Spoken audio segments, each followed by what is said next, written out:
ये WWE के इतिहास की सबसे डरावनी चोटें हैं और जैसे जैसे वीडियो आगे बढ़ता है ये और भी ज्यादा परेशान करने वाली होती जाती है। शुरुआत उस रात से करते हैं जब मिक फोली ने दुनिया के सामने अपनी जान जोखिम में डाली थी। 28 जून 1998 को king of the ring event में फोली का मुकाबला हेल इन ए सेल मैच में अंडरटेकर से हुआ। मैच की शुरुआत में ही अंडरटेकर सेल की छत पर चढ़ गए और फोली को छत से नीचे फेंक दिया, जिससे वे नीचे रखे स्पेनिश कमेंट्री टेबल पर जा गिरे। किसी तरह फोली उठे और लड़ाई जारी रखने के लिए वापस छत पर चढ़ गए। तभी दूसरा हादसा हुआ। अंडरटेकर ने फोली को चोक स्लैम देने के लिए पकड़ा और उनके नीचे की छत का हिस्सा पूरी तरह टूट गया। फोली सीधे सेल से नीचे गिरे और लगभग 16 फीट नीचे रिंग पर आ गिरे। छत पर रखी एक स्टील की कुर्सी भी उनके साथ गिरी और नीचे गिरते ही उनके चेहरे पर जोर से लगी। इस टक्कर से वे बेहोश हो गए और उनका कंधा अपनी जगह से हट गया। छेद से नीचे देखते हुए अंडरटेकर को सच में लगा कि फोली की मौत हो गई है। हैरानी की बात है कि फोली को होश आ गया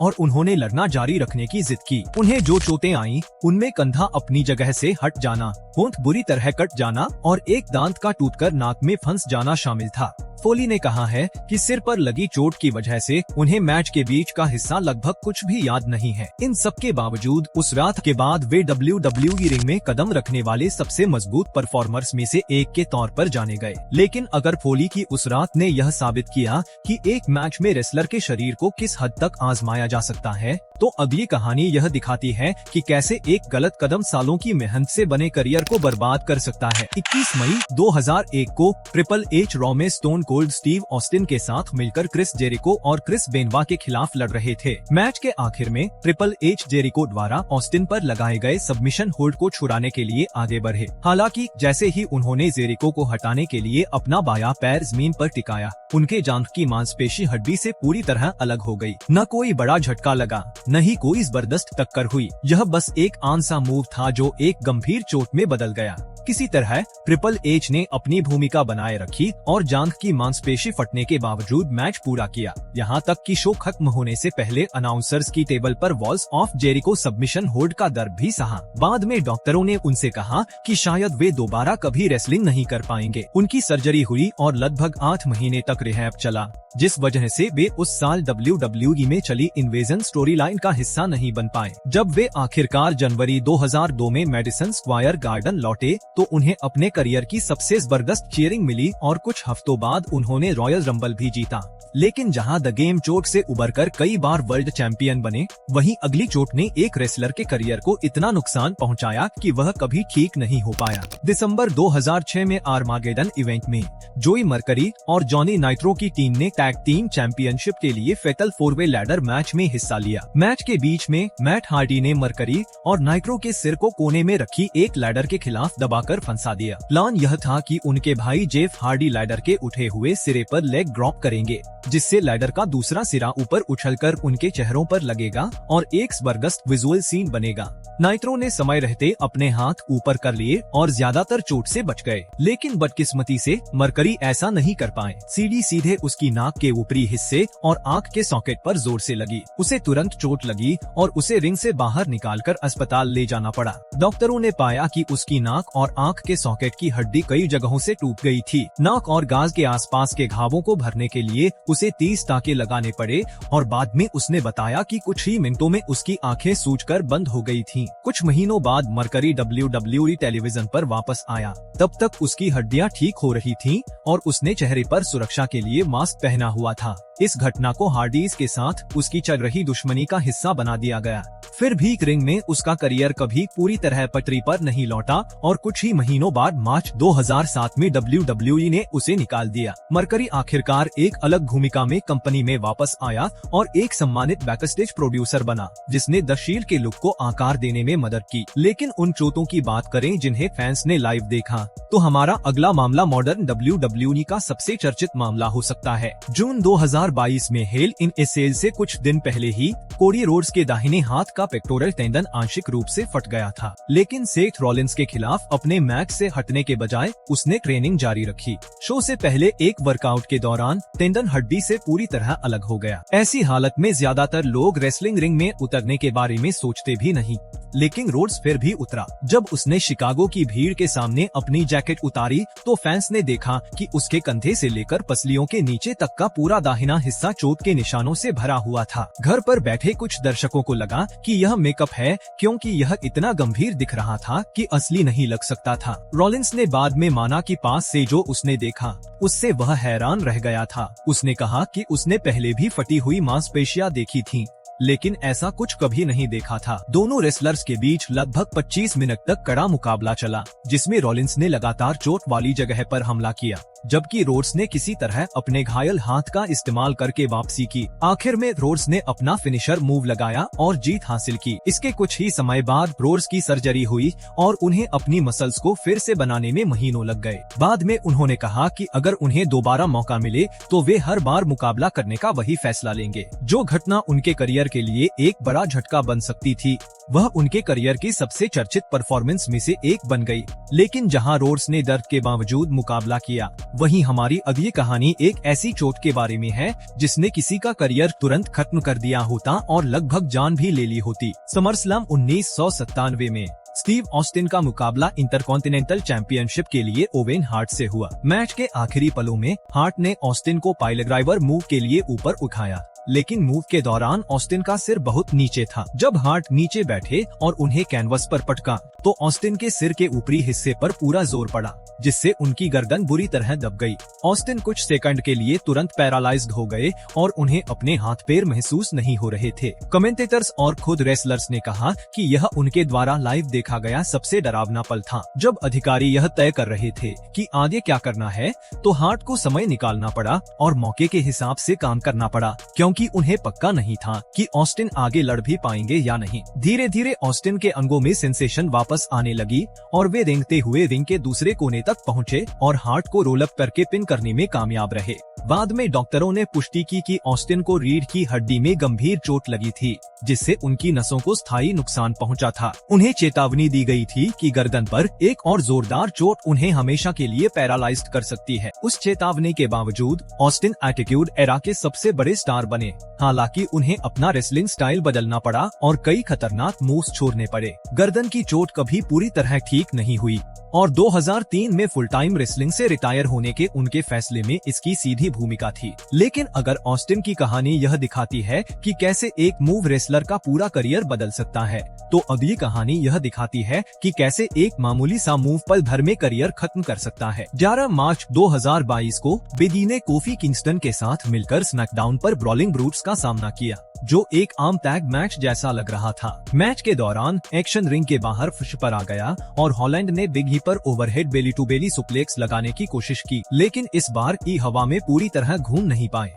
जिस तरह से यह मूव काम करता है, उसमें पीठ के बल गिरने के बजाय वे सीधे अपने सिर के ऊपरी हिस्से के बल गिरे। तुरंत ही साफ हो गया कि कुछ बहुत बुरा हुआ है। किको रिंगसाइड पर मेडिकल स्टाफ ने देखा और फिर उन्हें स्ट्रेचर पर एरिना से बाहर ले जाया गया। बाद में उन्होंने सोशल मीडिया पर कंफर्म किया कि उनकी C1 और C6 वर्टिब्रा, गर्दन के सबसे ऊपरी और निचले हिस्से की 2 हड्डियां टूट गई थीं। डॉक्टरों ने उन्हें बताया कि इस तरह गिरने से उन्हें आसानी से स्ट्रोक हो सकता था या हमेशा के लिए लकवा मार सकता था। अच्छी बात यह थी कि उनकी स्पाइनल कॉर्ड को कोई नुकसान नहीं पहुंचा, जिसका मतलब था कि वे सबसे बुरे नतीजे से बच गए। लेकिन इस चोट ने उनके इन रिंग करियर को खत्म कर दिया। तब से वे WWE के साथ ऑन स्क्रीन होस्ट और एनालिस्ट के तौर पर जुड़े रहे और आखिरकार सालों बाद उन्होंने इन रिंग रिटायरमेंट की पुष्टि की। उन्होंने अपने करियर को एक अनमोल तोहफा बताया, भले ही उसका अंत कैसा भी हुआ हो। हॉलैंड ने कहा है कि इस घटना का असर लंबे समय तक उनके करियर पर काले बादल की तरह छाया रहा और जहां बिग ई की चोट स्मैकडाउन पर लाइव हुई थी,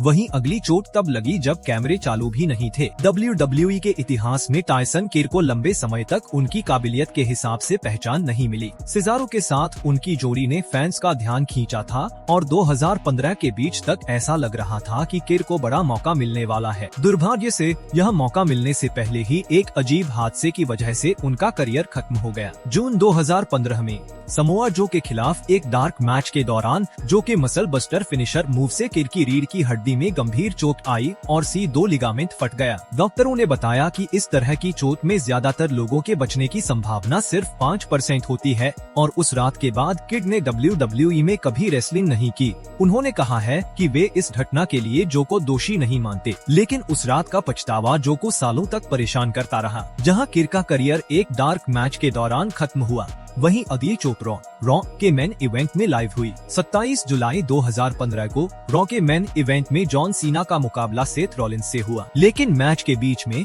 रॉलिंस ने घुटने से वार किया और सीना को सही एंगल से पकड़ने के बजाय वह सीधे उनके चेहरे पर जा लगा। सीना की नाक तुरंत टूट गई और खून बहने लगा। रेफरी और रिंग के पास मौजूद डॉक्टर ने मैच के बाकी समय में कई बार उनकी जाँच की, लेकिन सीना ने उन्हें मना कर दिया और कहा कि वे ठीक हैं। उन्होंने मैच पूरा किया और सबमिशन से जीत हासिल की और बाद में WWE ने चोट को छिपाने की कोशिश नहीं की। उन्होंने चोट को दिखाने वाली कुछ ब्लैक एंड व्हाइट तस्वीरें जारी की और इस घटना का इस्तेमाल समर स्लैम के लिए सीना और रॉलिंस के बीच मुकाबले को और रोमांचक बनाने के लिए किया। रॉलिंस ने बाद में कहा कि यह वार पहले से तय नहीं था। उन्होंने बताया कि यह बस उनके बीच जगह बनाने के लिए अचानक किया गया एक मूव था और जब उन्होंने देखा कि सीना की नाक कितनी बुरी तरह टूटी है तो उन्हें बहुत बुरा लगा। उन्होंने बाद में कई इंटरव्यू में कहा है कि वे आज भी इस बात के लिए सीना से समय समय पर माफी मांगते रहते हैं। सीना ने कभी भी रॉलिंस को दोष नहीं दिया, उन्होंने इसे बस एक हादसा माना जो इस तरह के फिजिकल खेल में हो ही जाता है। चोट लगने के बावजूद सीना किसी भी बड़े इवेंट से बाहर नहीं हुए और कुछ हफ्ते बाद समर स्लैम में रॉलिंस के साथ जबरदस्त मुकाबला किया। लेकिन जहां सीना की नाक की चोट ने काफी मीडिया कवरेज बटोरी, वहीं रेसलिंग की कुछ बहुत गंभीर चोटें कभी मुख्य धारा की खबरों में नहीं आ पाई। तो आइए अब कुछ ऐसी ही चोटों पर नजर डालते हैं जिनका जिक्र करना जरूरी है। साल 1997 में ECW ने एक ऐसा हिंसक मैच आयोजित किया जिसे दोबारा करने की हिम्मत प्रमोशन ने कभी नहीं की। टेरी फंक ने सबू के खिलाफ अपनी ECW वर्ल्ड हैवीवेट चैंपियनशिप का बचाव किया। इस मैच में रिंग की रस्सियों की जगह पूरी तरह से कंटीले तारों का इस्तेमाल किया गया था। मुकाबले की शुरुआत में ही सबू ने अपना सिग्नेचर कॉर्नर स्प्लैश करने की कोशिश की, लेकिन वे अपने टारगेट से चूक गए और सीधे तारों से जा टकराए। उनके बाइसेप्स में एक गहरा जख्म हो गया और मांस फट गया, लेकिन रुकने के बजाय सबू ने टेप मांगा। मैच के बीच में ही खुद अपने हाथ पर पट्टी बांधी और रेसलिंग जारी रखी। मैच के अंत तक दोनों रेसलर कंटीले तारों में इस तरह उलझ गए थे कि उन्हें छुड़ाने के लिए रिंग क्रू को वायर कटर का इस्तेमाल करना पड़ा। फरवरी 2012 में TNA रेसलर जेसी सोरेनसन जेमा आयन के खिलाफ मुकाबला कर रहे थे।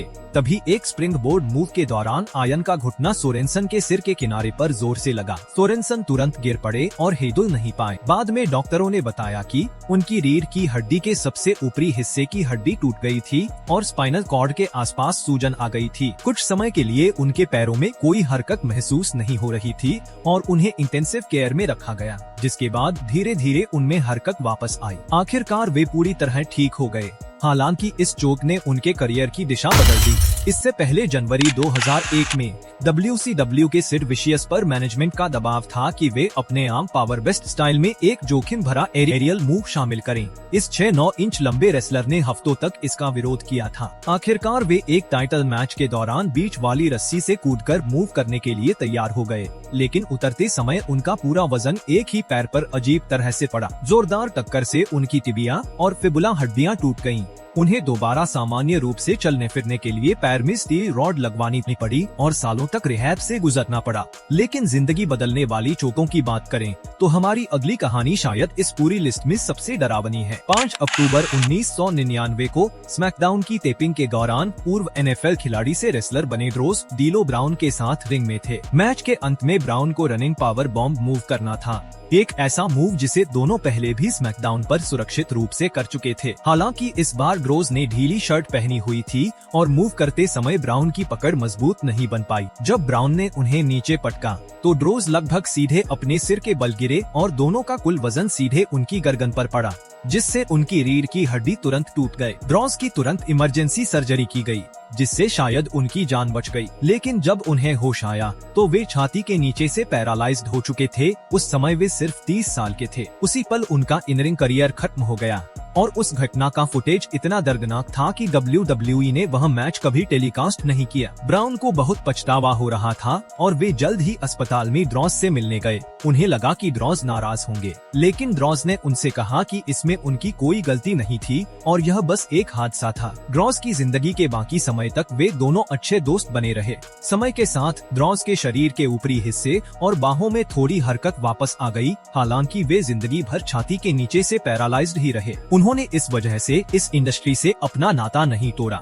उन्होंने एक दोस्त की मदद से मिली खास व्हीलचेयर का इस्तेमाल किया और बाद में WWE के लिए पर्दे के पीछे राइटर के तौर पर काम किया। ब्राउन ने कई सालों तक सार्वजनिक रूप से कहा है कि उस रात का पछतावा उन्हें कभी पूरी तरह से नहीं छोड़ पाया। वह रात इस बात का एक साफ उदाहरण है कि कैसे रेसलिंग की एक आम रात किसी की जिंदगी को हमेशा के लिए बदल सकती है।